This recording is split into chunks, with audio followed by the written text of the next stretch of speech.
Hai, perkenalkan, nama aku Pipi Nawasya Amelia dengan NIM 12230749 dan temanku Jasmine Srilatika Putri dengan NIM 122307050. Pada kesempatan kali ini, kami akan mempresentasikan proyek akhir kita di matkul Praktika Akuntansi. Di sini kita sudah memilih perusahaan sepeda dengan nama Goeslur. Di bulan November ini, ada beberapa transaksi dari tanggal 1 sampai 30, seperti yang di layar. Dan pada akhir bulan November, perusahaan Goeslur melakukan penyesuaian, yaitu ada penyesuaian equipment, supplies, dan terakhir adalah penyesuaian sewa toko. Nah, selanjutnya ada charge of account, yaitu nomor akun. Nah, di sini kita tulis dengan manual. Nah, setelah nomor akun, setelah itu kita menulis account title. Nah, account itu kita juga menulis secara manual, secara satu-satu. Kayak misalnya account nomornya sama akunnya itu ditulis memanjang. Setelah itu kita membuat lagi satu tabel, itu kita gunakan sama isinya sama, tapi kita menulisnya dengan memanjang. Setelah kita menulis kedua tabel tersebut, kita mendefine name kedua tabel tersebut dengan nama chart of account dan account. Nah, yang di-define dengan nama account adalah yang tabel ini, tabel kiri, sedangkan yang di-define dengan nama card of account itu tabel yang ini. Ya. Selanjutnya ada trial balance. Nah, trial balance ini ada number of account, account title, debit, credit. Nah, number of account itu kita dapat dari account yang kita tulis tadi. Nah, itu kita tulis rumusnya sama dengan, lalu kita draft ke bawah. Selanjutnya account title. Account title itu kita dapat kita tulis rumus sama dengan VLOOKUP account. Account tadi, account yang ini itu kita yang sudah define name, lalu kita data validation ya. Data validation list. Nah, selanjutnya kita masuk ke debit. Nah, di debit ini kita tulis dari cash sampai equipment. Nah, selanjutnya ada accumulated depreciation equipment. Nah, sampai owner capital itu di kredit. Setelah semuanya tertulis, kita tambahkan di sini semua. Jadi kita bisa simpulkan ini cara menambahkan debit dan kreditnya itu menggunakan rumus sum. Jadi nanti sum langsung di draft ke bawah. Selanjutnya inventory code schedule. Tentang kode-kode barang yang kita miliki, yaitu seperti SP adalah sepeda Polygon, SG sepeda Giant, SSC sepeda Santa Claus, SU sepeda United, dan SGP adalah sepeda GTP. Lalu purchase cost. Purchase cost itu purchase cost out, itu barang lama yang kita punya. Harga lama yang kita punya. Lalu ini kita tulis secara manual.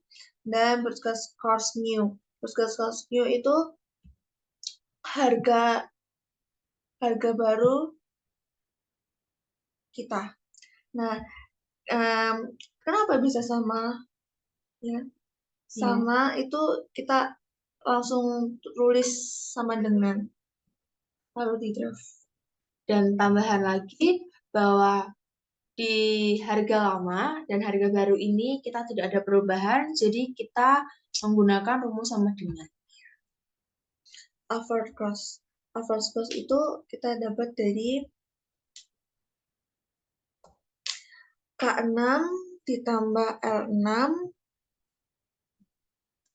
dibagi G6 ditambah H6. K6 itu beginning, L6 itu purchase, dibagi G6 itu purchase di quantity, beginning H6 itu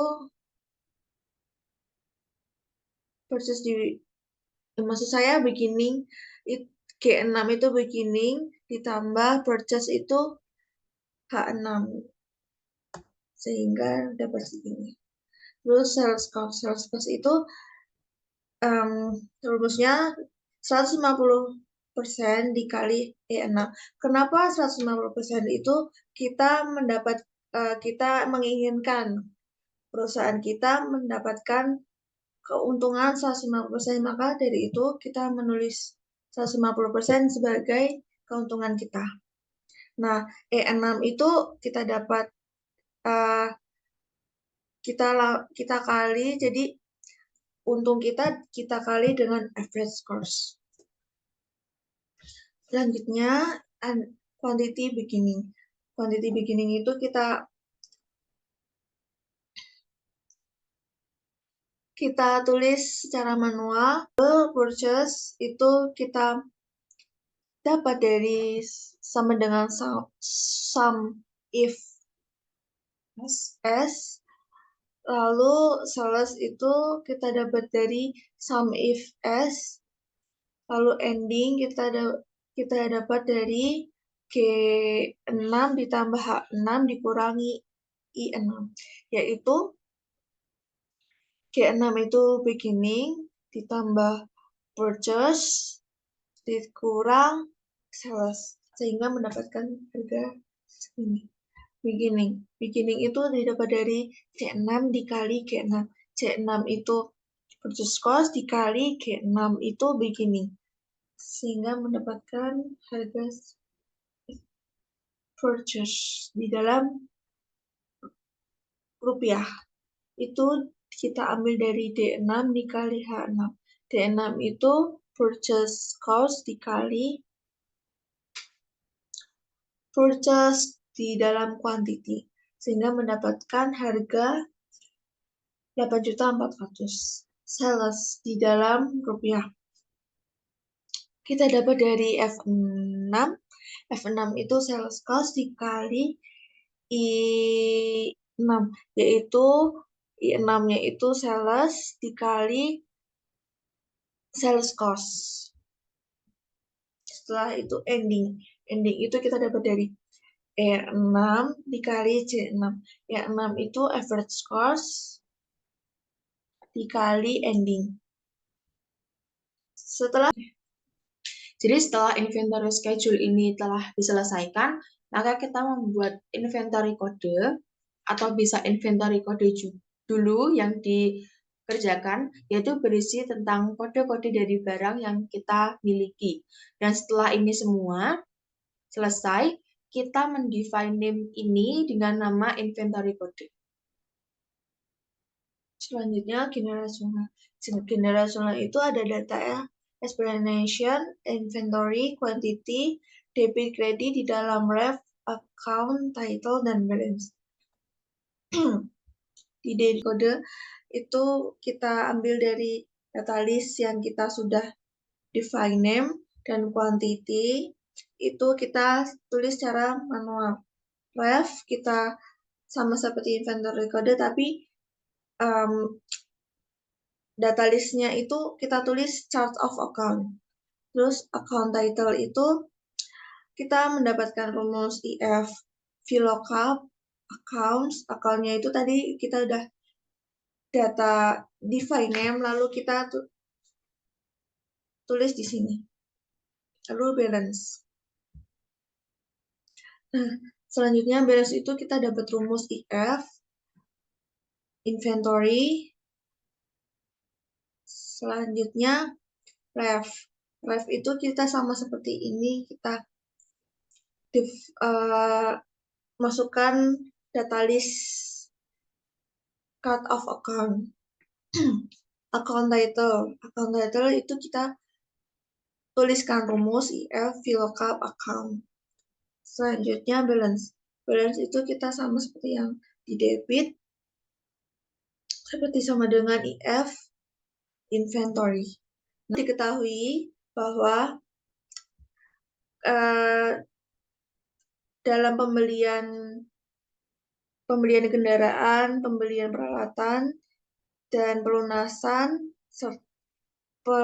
piutang tanggal 20, pembayaran listrik, pembayaran gaji karyawan, dan PRAF itu tidak ada nama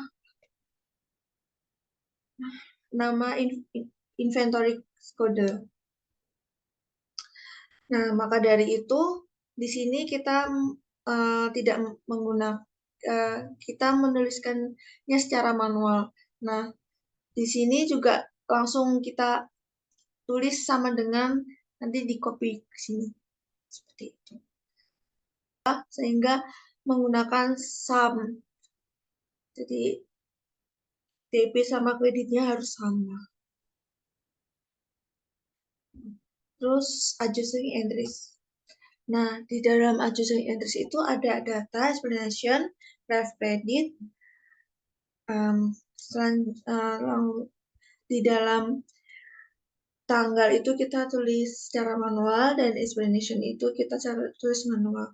Nah, ref itu kita sama seperti yang di general journal, kita pakai data list di chart of account, lalu account title itu kita dapat rumus if VLOOKUP account, dan balance itu kita tulis di dalam soal secara manual. If itu kita tulis secara data list,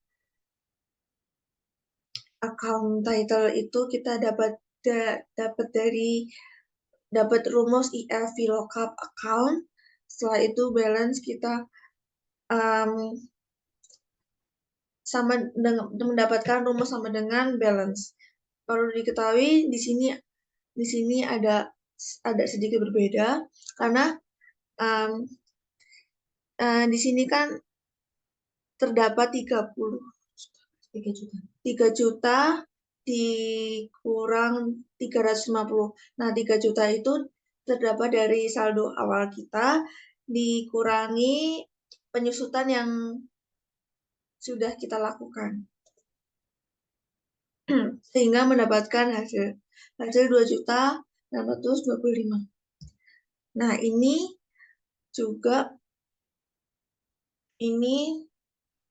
kita kan menyewa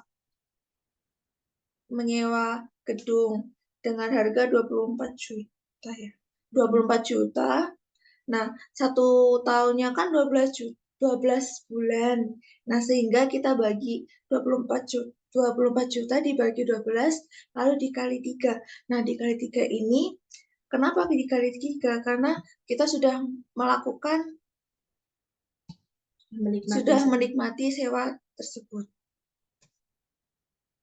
Nah, untuk datanya itu kita tulis sama yang seperti di sini.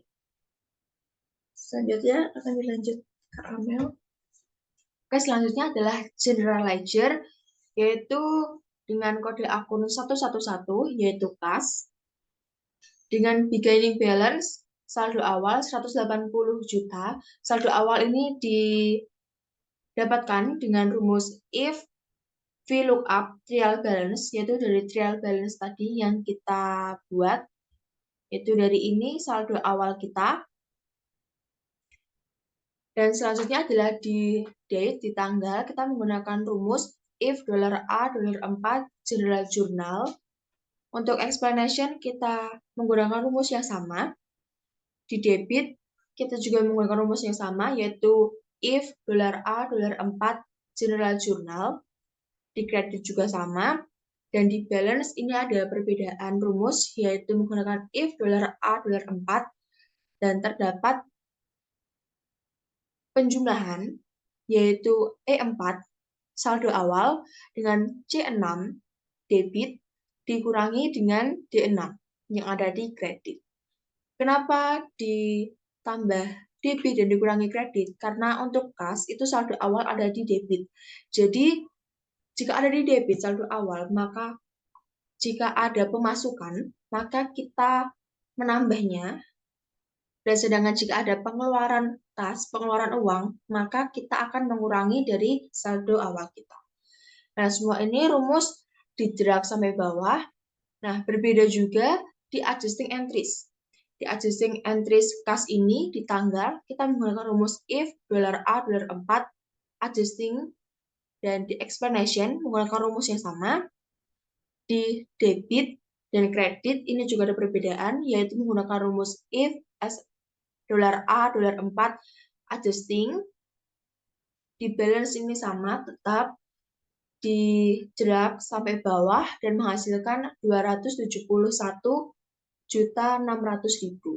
Nah, karena ini setiap akun itu harus dibuat di general ledger dan membutuhkan waktu yang banyak, maka kami menggunakan cara yaitu dengan tekan salah satu di cell dan Ctrl A, maka akan blok semuanya, lalu Ctrl C, dan kita bisa untuk mengkopinya di sheet selanjutnya, yaitu kita tinggal pilih di salah satu sel dan kita klik Ctrl V, yaitu semua yang kita copy akan tercopy di sheet berikutnya. Dan jika kita mengcopy dari GL11, maka di sini kita perlu mengubahnya menjadi GL112, yaitu account receivable, yaitu dengan rumus yang sama untuk mencari beginning balance-nya, yaitu dengan if VLOOKUP trial balance, sama tetap dengan adjusting entries juga sama rumusnya if $A, $4 adjusting, dan ini didrag sampai bawah menghasilkan 65 juta. Ini rumusnya sama untuk 113 juga dengan rumus Ctrl A, Ctrl C, dan Ctrl V tadi.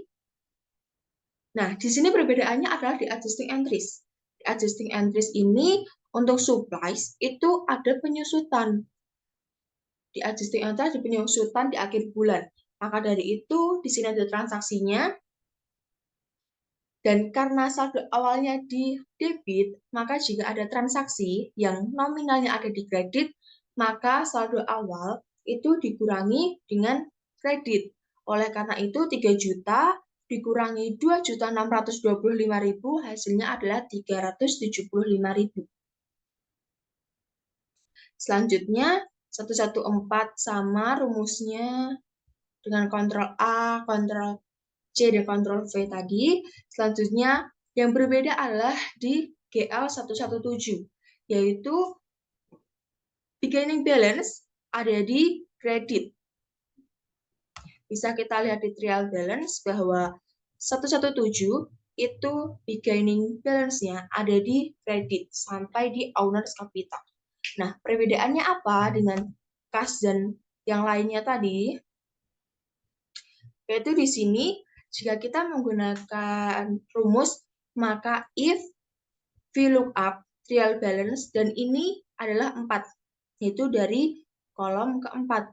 Sedangkan yang di kas tadi, jika beginning balance ada di debit, maka kita mencari di kolom 3.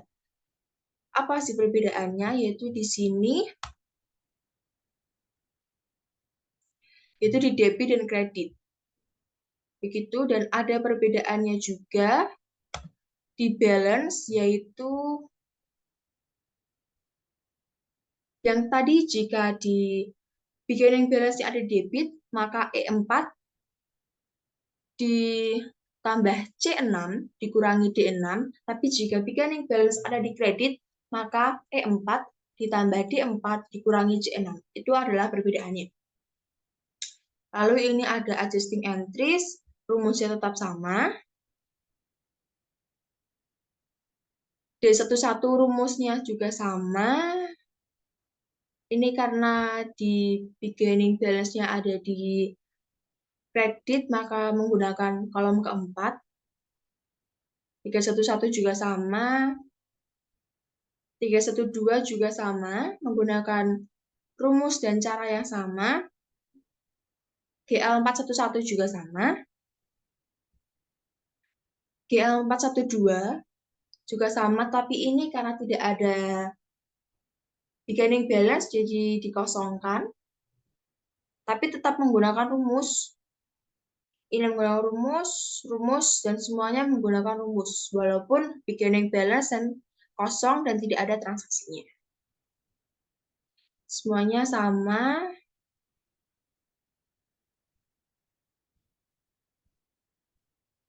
Dan selanjutnya ada income statement. Ini adalah laporan laba rugi. Jadi di laporan ini kita bisa menentukan bahwa perusahaan yang kita kelola itu mendapatkan laba atau malah rugi. Nah, di sini ada sales revenue, sales discount, dan sales return. Ini didapat dari data list define name yang sudah kita buat. Nah, ini hasilnya dari mana? Adalah GL 411, yaitu totalnya sales revenue. Sales revenue ada di 411. Sales revenue, dan diambil dengan rumus sama dengan dari hasil total 411. Untuk rumus selanjutnya itu tetap sama. Ini yang lain juga sama. Ini juga sama. Nah, kenapa kok ini kosong? Karena di transaksi kita itu tidak ada sales discount dan sales return. Nah, selanjutnya untuk net sales itu adalah menggunakan rumus sama dengan dari sales revenue karena tidak ada transaksi lainnya. Di cost of goods sold ini menggunakan rumus sama dengan GL511. Untuk gross profit-nya itu kita melakukan pengurangan dari net sales dan cost of goods sold, yaitu menghasilkan 73.800.000. Ini tadi menggunakan cara yang sama dari data list dan define name, ini menggunakan rumus sama dengan GL, dan untuk total expense, ini menggunakan rumus dari B14 sampai B18 dan menghasilkan 13.425.000. Untuk net income ini menggunakan rumus sum dari pengurangan gross profit yaitu C11 dan C20 yaitu total expense. Hasilnya 60.375.000. 60.375.000. Dapat disimpulkan bahwa perusahaan Questlur itu mendapatkan laba. Dan owners equity modal itu owners capital dapat dilihat dari trial balance tadi bahwa kita mempunyai modal awal 200.800.000 menggunakan rumus sama dengan. Untuk net income ini menggunakan income statement C21 dengan menggunakan rumus sama dengan.